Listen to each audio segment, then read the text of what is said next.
My name's Kevin Hurley. I'm the Zero Tolerance ex-police chief who's offering to serve you as your Police and Crime Commissioner. I'm doing it for two reasons.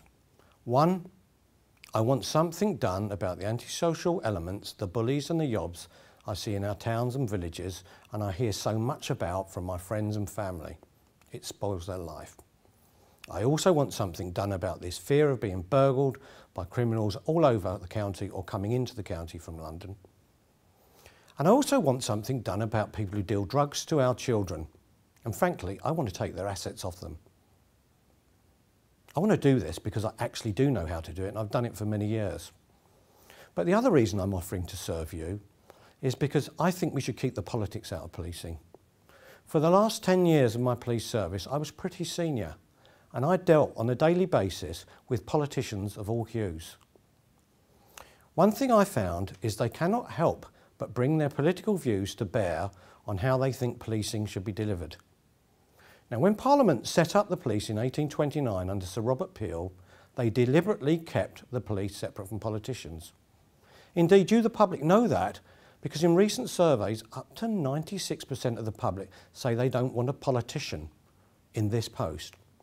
Well, in Surrey at the moment, you've got the choice of three.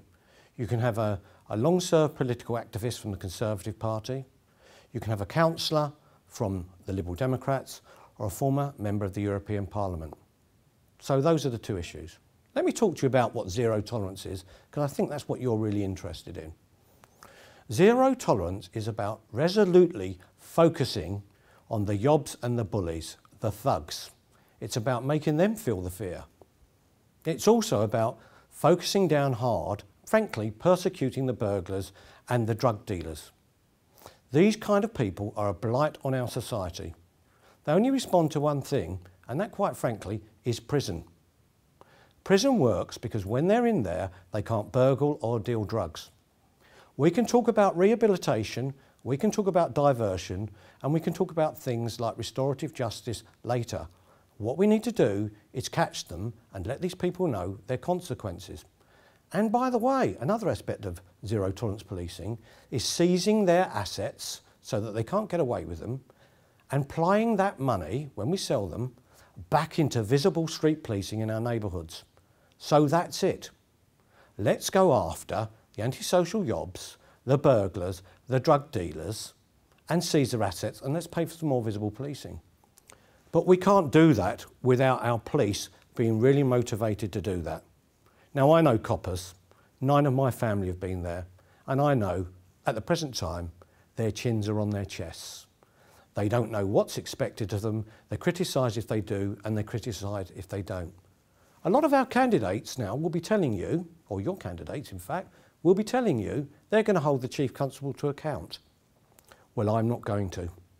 She knows her job. She's very able. What I'm going to do, I'm going to stand beside her and help her to lead and inspire her officers to go out there and go that extra mile. We need our coppers to be both nosy and we need them to be intrusive into the lives of these criminals. That takes physical and moral courage. But also, I want, and I think you do, want them to be well turned out. I want them to be courteous and I want them to serve us if they were serving members of our family. You don't do that by bullying them and beating them up. You get that by backing them and inspiring them. So that's basically what I'm about. Focusing down hard on the criminals, using positive methods at work, kicking in the doors of the drug dealers, frankly, hassling and harassing burglars till they give up, and making sure the antisocial elements, the drunken yobs, do not rule our streets. You, the Surrey people, do.